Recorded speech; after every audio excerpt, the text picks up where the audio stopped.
Hello, welcome to this short. In this short, we are talking about how to set up a nebulizer treatment with a bag valve mask. So let's make sure that we have our correct equipment first. First things first, before you do any skill, make sure that you have what you need as opposed to starting a skill and then trying to find what you need in the midst of it. That's always very stressful. So first things first, I have our standard nebulizer setup. I'm not going to go through setting this up in this video.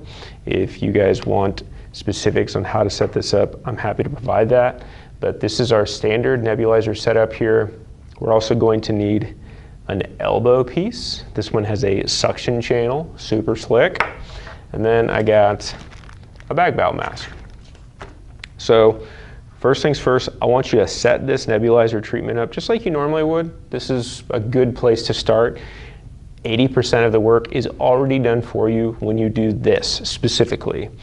So next thing I'm going to do is I'm going to, instead of having the mouthpiece towards the patient, we are going to flip that. So the corrugated tubing is actually where is actually what is going to be towards the patient, okay?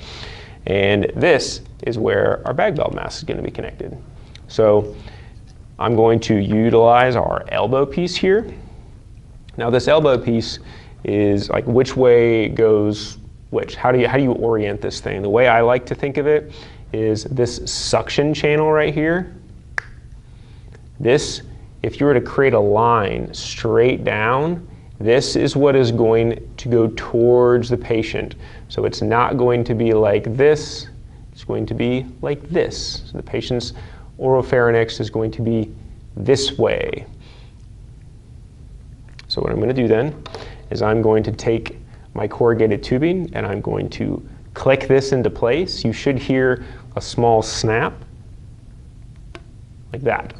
I'll do it one more time, put it up to the mic. Oh yeah, see, there you go. In the instance that you needed the suction, you could go through this port right here. Next thing we're going to do is I'm going to pop this mouthpiece off. I'm going to take my bag valve mask and I'm going to take this guy off. For in this circumstance, we're dealing with a respiratory arrest. I'll show you how we're hooking this up. All right, we are 95% there.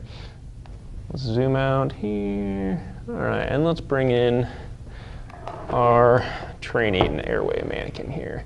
So here I have an AirQ3 set up. We'll say that this is your respiratory arrest secondary to anaphylaxis. So you have a patient who most likely has a heartbeat, but they are in respiratory arrest or they're in a peri-respiratory arrest state here and they need you to take over their airway. And so we got this AirQ3 dropped. Next, we're just going to take this elbow here, and I'm going to pop it on, and we're good to go.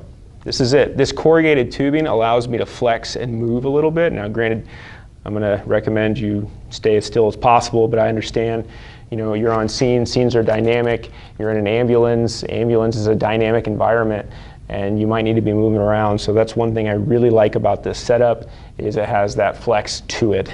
And make sure you hook up your oxygen, 6 to 8 liters a minute. You should start to see the nebulizing effect taking hold with your nebulizer device. And that's how you set up a DuoNeb nebulizer treatment with a bag valve mask.